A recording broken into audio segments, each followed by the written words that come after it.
Time for backstory! In the early 2000s, Marvel had a line of comics called the Ultimate Universe, brand new versions of classic characters beginning from scratch so that new readers could jump aboard without having to worry about decades of continuity baggage. The Ultimate Universe was pretty popular and successful. Up until it wasn't. After about a decade, Marvel started mandating that all the Ultimate comics be rebooted to get that whole no continuity sales hook, mostly by hiring an author whose son had just died to kill off most of the characters as his own personal therapy. Around this same time, Donald Glover auditioned for the lead in the Amazing Spider-Man movies and was turned down for not being a white guy, and somewhere between headlines about a black Spider-Man and Marvel's demands for reboots, writers got an idea, and thus was born Miles Morales, the half-black, half-Latino Spider-Man. Miles was a wildfire success, quickly became the only good thing left in the Ultimate Universe, and was moved to the main comics line when the Ultimate series was put out of its misery. And like every breakout success in the comics, Miles has been making the jump to cartoons, one of the best comic book movies ever made, and now video games with Spider-Man Miles Morales, the quasi-sequel to Insomniac's phenomenal Spider-Man game on the PlayStation 4. Now, I really liked Spider-Man PS4, but I still felt the game had some issues, besides the lackluster DLC that made frustrating use of Black Cat and turned one of the game's best characters evil. So let's dive into Spider-Man Miles Morales on the PlayStation 4, because to hell with buying a PlayStation 5 for this one game!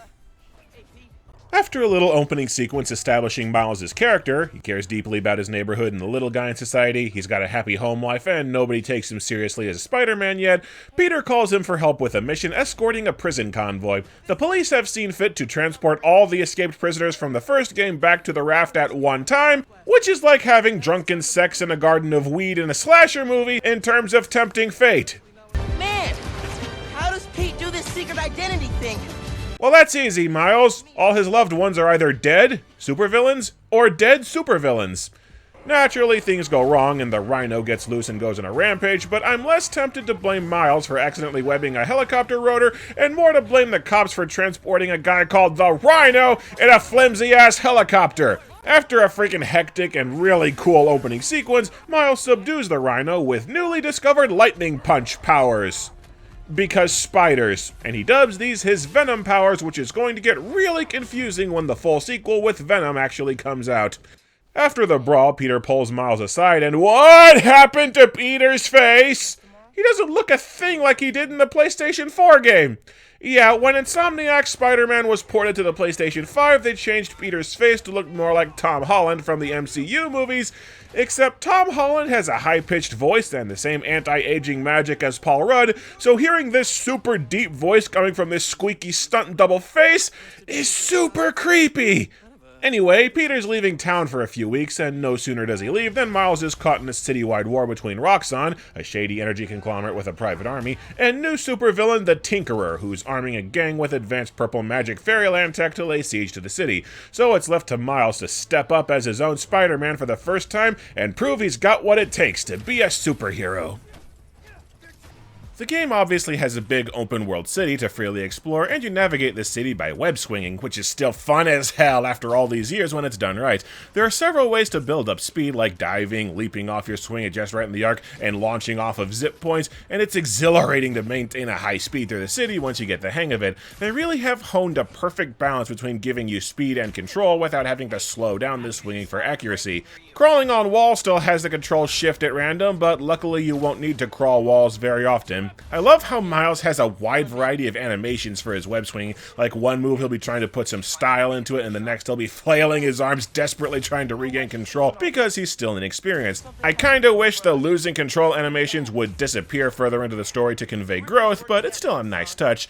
In combat, you have attack, dodge, web strike, and gadget buttons with moves not being locked into any kind of combos, so you push a button and you get an immediate response. And the game has tutorials for all kinds of extra moves like ripping weapons from enemies' hands to smack them, hucking environmental hazards or their own projectiles at them, all kinds of aerial combat moves like a swing kick with loads of knockback or pulling enemies up towards you, and your most common gadget is the web shooter to blind or immobilize enemies or web them to walls for quick takedowns if you think tactically. Combat is very fast-paced and tests your reflexes, but the dodge is responsive and effective enough that it's not overwhelming, and even though I intended to have the same general strategy in most every combat encounter, it requires you to pay just enough attention to enemies and hazards that it doesn't get repetitive, at least not to me.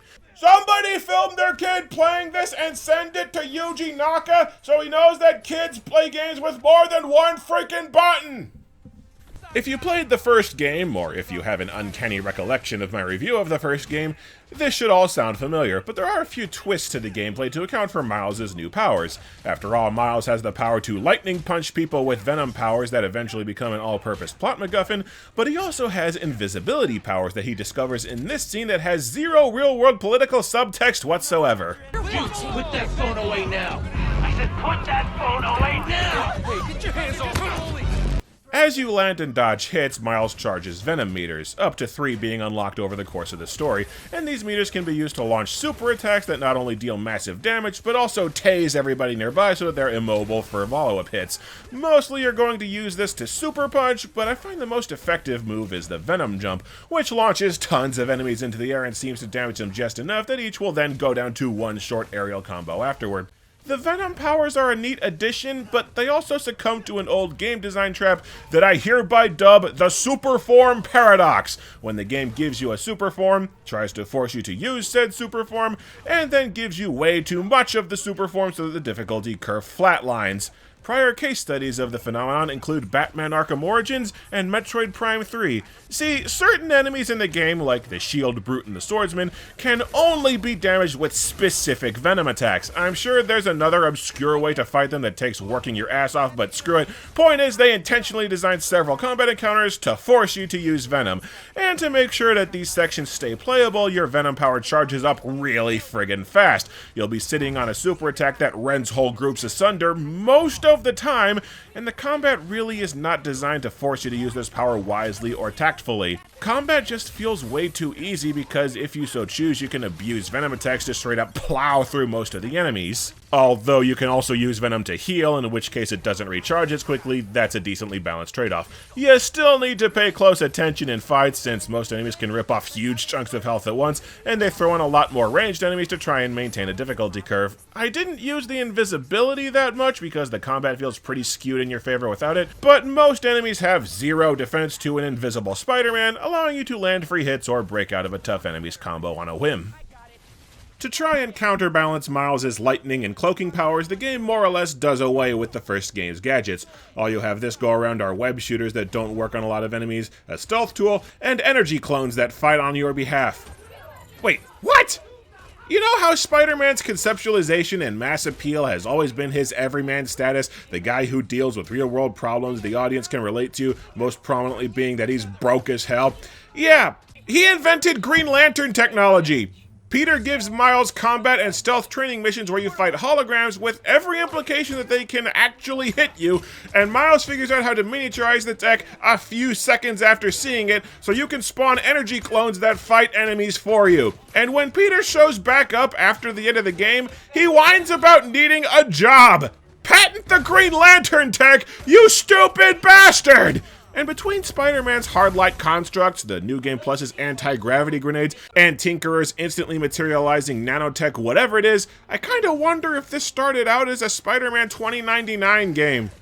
P.S. Make a Spider-Man 2099 game so that Warner Bros. Is compelled to ride its coattails with a Batman Beyond game. Same goes for the movies, I need this! The game has also mostly done away with mods and suit powers, which went from fundamentally customizing your playstyle in the first game to now being a few interchangeable weak buffs that you'll barely notice. Apart from the mod that heals you craploads for using the venom powers that the game wants you to use anyway. Stealth is still the weaker aspect of the gameplay, though. Stealth encounters give you a ton of support beams and perch points over the enemies from which you can land takedowns where nobody will ever find the bodies. As long as you don't take down an enemy in plain sight, which is helpfully warned by your spider sense, nobody will ever find you. And even if enemies do find an unconscious body, it doesn't seem to alter their behavior at all. This all on top of Miles' invisibility, making it easy to disappear, and a new remote mine gadget that more or less takes down 2 to 3 enemies at once for free. The big problem is that the stealth is entirely optional. You're not punished at all for getting caught.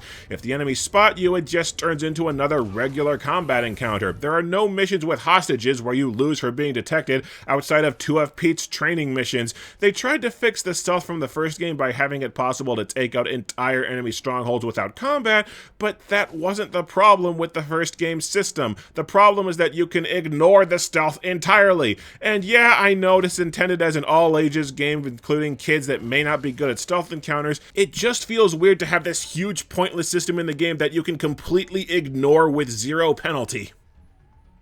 The biggest problem that I had with Insomniac's first Spider-Man game was the storyline. It was a fine enough story once it got going, but it was loaded down with an obscene amount of padding.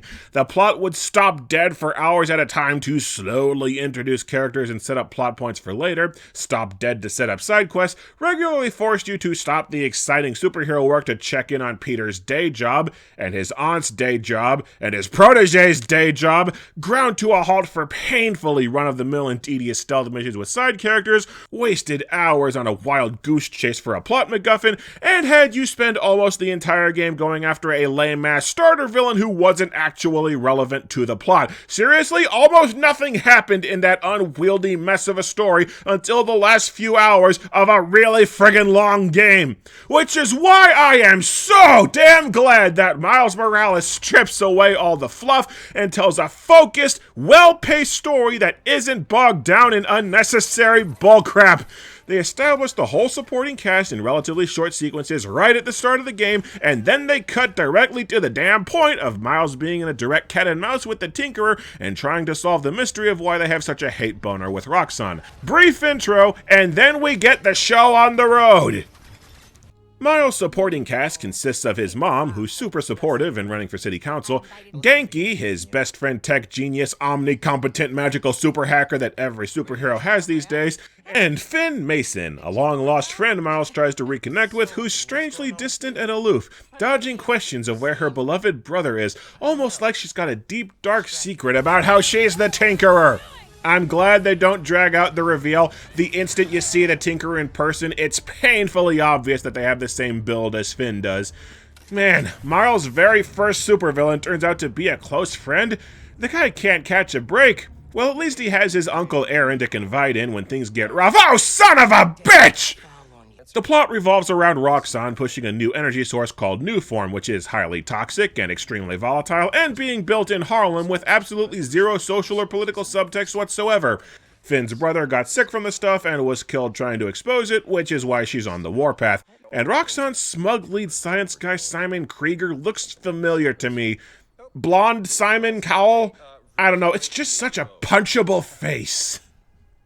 The game's core campaign is really good. The story is compelling and moves at a great pace, the levels get in some good variety, and I was actually impressed at how big some of the encounters are, staging running battles where enemies lead you from room to room for larger, protracted fights. The campaign is great, it's the side content that gets to feeling disappointing.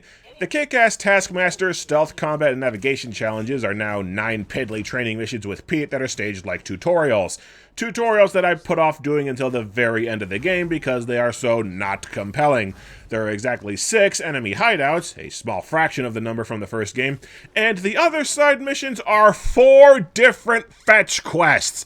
You track down time capsules to fill in Miles' tragic history with Finn, you track down underground caches for upgrade points, you go on a literal scavenger hunt Miles' mom set up to evoke memories of his dad, and just... If I told you that you got a side mission from the Prowler, big supervillain and master thief with a close personal relationship to Spider-Man, what would you assume that he had you do? Run heists on other villains? Team up to take down a really big villain? Maybe Spider-Man ransacks his old bases to try and force him to turn his life around? Prowler has you scanning ambient city noises to complete a mixtape that he was working on with Miles' dad. This amounts to you wandering out to a section of the map and slowly dragging a cursor around until you stumble across your objective by accident. This is a titanic pain in the ass, and you go around scanning stuff like the ringing of a buoy, the horn of a ferry boat, the dripping of water from a leaky tower that I guess hasn't been fixed in over a decade, and the freaking hum of a neon sign, because this somehow has to do with making music. Even though anybody with even a cursory knowledge of musical theory or acoustics could tell you this is complete nonsense. You're also supposed to do these quests to get background information on how Miles' uncle and dad drifted apart as one turned to crime and the other became a policeman, except Prowler never mentions why he became a thief in spite of tearing his family apart, which you'd think would be an important character detail. It kind of treats it like they were just born in different worlds, despite all the background on them growing up in the same damn house. One aspect of the setting that I love is the game's explanation for crimes in progress and getting missions from civilians. Miles launches a Spider-Man app that civilians can use to report crimes and to ask for help on anything from stores getting robbed to a missing car to the return of Howard and his damn pigeons, stuff the cops either can't do much about or just helping the downtrodden with their everyday problems. I really like this touch, adding to Spider-Man's status as the people's champion, standing up for the little guy who'd otherwise be left behind. A theme that I can assume probably resonates for an ethnic superhero. I mean, a theme that has no social or political subtext whatsoever. And yet it doesn't really feel like the app gives you all that many missions, and 90% of the ones it does give you are all connected to a conspiracy behind the Kingpin. Having so many of the missions be connected takes a feature that should make the world feel alive and just makes it feel small and isolated. I also kind of wish they'd address bad guys using the app to try and set up traps, or people using it to ask Spider-Man out on dates, both of which you know would happen in real life.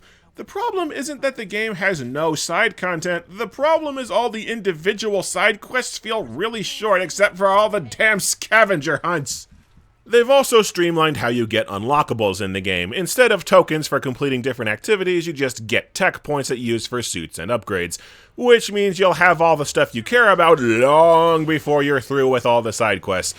Some of the suits are also locked behind side quests to compel you to keep doing them. Most of the game's suits look like butt to me, though. Miles hasn't been around as long as Peter has to get such an eclectic wardrobe, so most of the costumes I assume were made by Insomniac themselves, and they barely deviate from Miles' base design, with really mixed results when they do. It is pretty cool that there are kind of fusion suits that look like Miles combined with either the Tinkerer or the Prowler, though, like he's honoring his family and friends, even though the Tinkerer hybrid suit is full of jagged edges that either look really painful or like Miles is a PlayStation 1 model. My favorites are probably the starkly colored Spider-Verse suit and the gold highlighted Uptown Pride suit that you get in a cutscene that has no political connotations whatsoever. The Spider-Verse suit even has a stylistic frame rate drop that mimics the animation style of the movie. It's trippy, but it's cool. And it also clogs up a suit mod inventory that you'd probably rather use on something that helps in combat. Also, one of the suits has a cat on its back. It doesn't do anything, there's just a cat that you are now putting in harm's way, and actually seems to die if you bring it to the final boss on New Game Plus mode. And I can't tell if the cat's expression when you're in photo mode is "I are fierce" or terrified screaming. I ran into what feels like a little more than the fair share of bugs in this game, most of them harmless, some of them pretty annoying. As impressive as the huge fights are in enemy strongholds, the sheer quantity of enemies sometimes leads to horrible frame rate drops, like maybe they wanted the Spider-Verse suit to blend in. Trying to get attacks to actually target the enemy you want is a pain, especially with an increased number of ranged enemies that like to shoot at you from high ground, and enemies that absolutely require venom attacks that the game will just mess with said venom attacks. The last few story missions, the camera started zooming in a ludicrous amount to where I could barely tell what I was doing. I've had a lot of enemies get stuck in walls or cars whilst constantly mocking me for how weak I am. The remote mine gadget that you use on fuse boxes to take down stealth enemies only seems to work when it feels like it.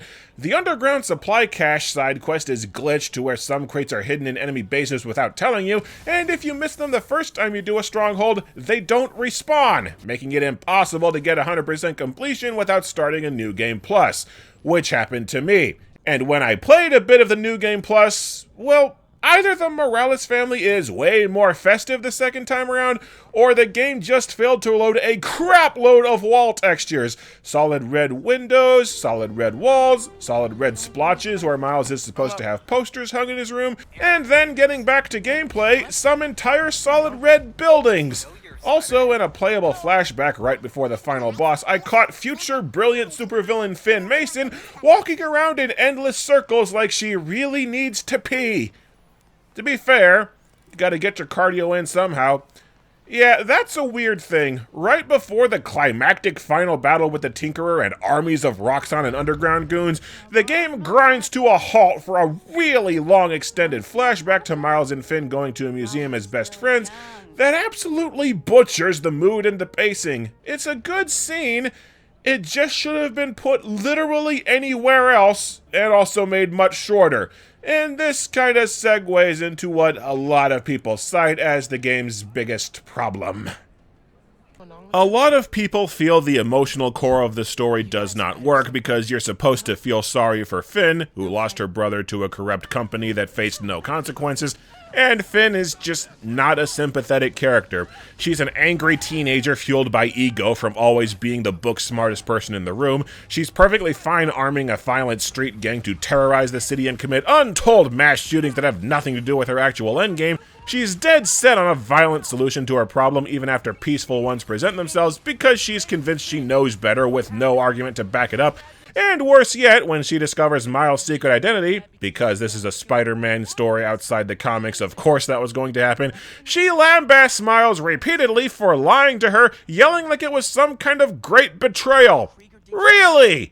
After your bitch-ass tried to murder Miles' mom, despite the fact she's inadvertently on your side, you're gonna talk to me about betrayal! And when she cries about what a dick Miles is for not keeping in touch for a few months while his life was insanely busy and his dad had just died, it plays like she's trying to pin as much of her behavior on someone else as she can get away with.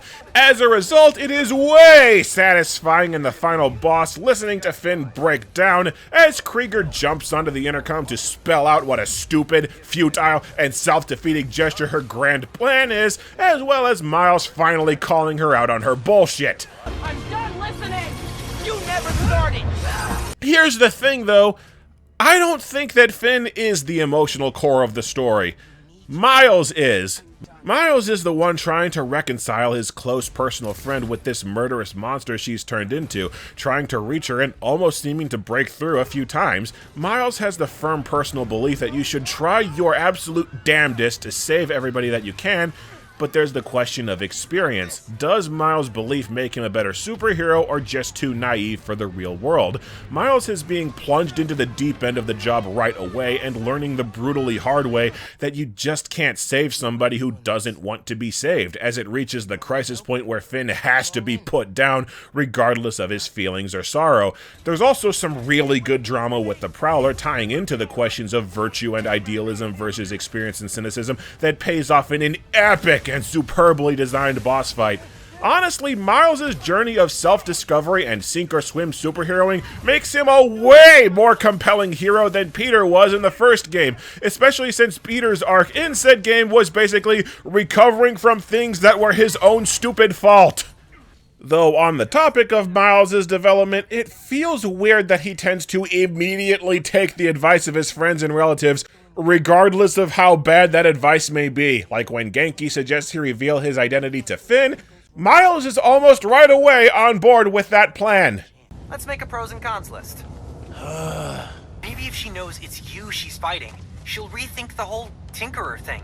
Yeah, and if Finn decides that her mission trumps their friendship, she'll now have a personalized hit list of all Spider-Man's loved ones to either whack personally or leak to other villains until everyone Miles knows is dead and his life's a living hell, with you, Genki, being at the very top of said list.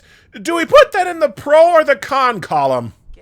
Also, I don't know much about Miles in the comics, but in the Spider-Verse movie, Miles making his own costume was the climax of an arc where he realized that trying to live up to others' expectations was going to crush him, and that he needed to embrace his own identity to forge his own path not only as a hero, but also in life. In the game, he makes his own suit because Genki just kinda suggests it out of the blue. kind of feels like that could have been done better. On a technical gameplay level, Miles Morales is inferior to Insomniac's first Spider-Man game. The combat is just a little more sloppy and less balanced than last time, and the fixes they implemented with the stealth imply that they didn't know what the problems were with the stealth. The gameplay is not bad by any means. I want to stress that. I just liked the core loop of the first game more, and there are times when it feels like this was kinda rushed to make the PlayStation 5's release. That being said, Miles is such a more compelling character and his story so much more tightly focused and better paced, diving into the action sans padding, that my added enjoyment of the story campaign kinda makes up for the lacking combat to me. I also heavily disagree with people who think the game is too short. I mean, come on, I'm a fan of the Star Fox games that max out at 2 hours. The fact is, most people are not made out of time for an endless diet of 20-hour sandboxes, and a lower-budgeted, lower-priced 7 or so hour game before you get to the side content is totally fine by me. Both Insomniac Spider-Man games are spectacular titles, just with different strengths that make them distinct, much like Peter and Miles themselves. If you liked the first one, you'll still like this, and if you didn't like the first one, well then to hell with you! That's a Simpsons reference. I do not actually want anybody going to hell over a friggin' Spider-Man game. Get out there and stop some crimes, you two.